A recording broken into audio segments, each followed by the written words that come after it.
ಲೋಕಸಭಾ ಚುನಾವಣೆಯಲ್ಲಿ ಡಿಕೆ ಸುರೇಶ್ ಅವರು ಯಾಕೆ ಸೋತರು ಎಂಬುದು ಇನ್ನೂ ಅರ್ಥವಾಗಿಲ್ಲ. ಮತಯಂತ್ರ ದೋಷವು ಅಥವಾ ಬೇರೆ ಏನೂ ತಿಳಿದಿಲ್ಲ. ಮುಂದಿನ ವಿಧಾನಸಭಾ ಉಪಚುನಾವಣೆಯಲ್ಲಿ ಕಾಂಗ್ರೆಸ್ ಪಕ್ಷದಿಂದ ಯಾರೇ ಅಭ್ಯರ್ಥಿಯಾದರೂ ನೀವು ಗೆಲ್ಲಿಸಬೇಕು ಹಾಗೂ ನಾವೆಲ್ಲ ಸೇರಿ ಒಗ್ಗಟ್ಟಿನಿಂದ ಚನ್ನಪಟ್ಟಣಕ್ಕೆ ಹೊಸ ರೂಪ ನೀಡಬೇಕು ಎಂದು ಸಿಎಂ ಡಿಕೆ ಶಿವಕುಮಾರ್ ಹೇಳಿದ್ದಾರೆ.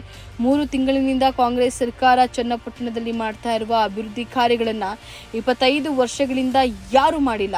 ಈ ಹಿಂದೆ ಸಿಎಂ ಆಗಿದ್ದವರು, ಸಚಿವರು, ಶಾಸಕರಾಗಿದ್ದವರು ಯಾರು ಮಾಡದ ಕೆಲಸವನ್ನ ನಮ್ಮ ಸರ್ಕಾರ ಚನ್ನಪಟ್ಟಣದ ಅಭಿವೃದ್ಧಿಗಾಗಿ ಮಾಡ್ತಾ ಇದೆ. ಇದಕ್ಕೆ ನಿಮ್ಮ ಕಣ್ಣುಗಳೇ ಸಾಕ್ಷಿ. ಪಕ್ಷಾತೀತವಾಗಿ ಕಾಂಗ್ರೆಸ್, ಜನತಾದಳ, ಬಿಜೆಪಿಯವರು ನಮ್ಮ ಬೆಂಬಲಕ್ಕೆ ನಿಲ್ಲಬೇಕು.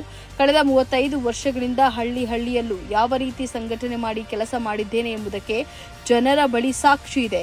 ಕೊಡಂಬಳ್ಳಿ ಕ್ಷೇತ್ರ ಹಿಂದೆ ಹೇಗಿತ್ತು, ಈಗ ಹೇಗಿದೆ ಎಂಬುದನ್ನು ಇಂದಿನ ಪೀಳಿಗೆ ತಿಳಿದುಕೊಳ್ಳಬೇಕು. ಅಂದು ಮಾಜಿ ಪ್ರಧಾನಿ ದೇವೇಗೌಡರು ವಿಪಕ್ಷ ನಾಯಕರನ್ನ ಕಳಿಸಿ ಯಾವ ಸುಳ್ಳು ಆರೋಪ ಮಾಡಿದ್ದಾರೆ ಎಂಬುದು ನಿಮಗೆ ತಿಳಿದಿದೆ.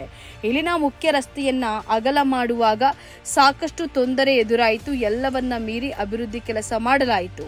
ನನ್ನ ಕಷ್ಟ ಕಾಲದಲ್ಲಿ ಬೆಳೆಸಿ ನನ್ನ ಸಲಹಿದವರು ಕೋಡಂಬಳ್ಳಿ ಜನತೆ. ನನ್ನನ್ನು 4 ಬಾರಿ ವಿಧಾನಸೌಧಕ್ಕೆ ಆಯ್ಕೆ ಮಾಡಿ ಕಳಿಸಿಕೊಟ್ಟಿದ್ದೀರಿ. ನಾನು ಈಗ DCM ಆಗಿದ್ದೇನೆ. ಜೊತೆಗೆ ಎಷ್ಟೇ ಉನ್ನತ ಸ್ಥಾನಕ್ಕೆ ಹೋದ್ರೂ ನಿಮ್ಮನ್ನ ಮರೆಯೋದಿಲ್ಲ ಅಂತ ಹೇಳಿ ತಿಳಿಸಿದ್ದಾರೆ.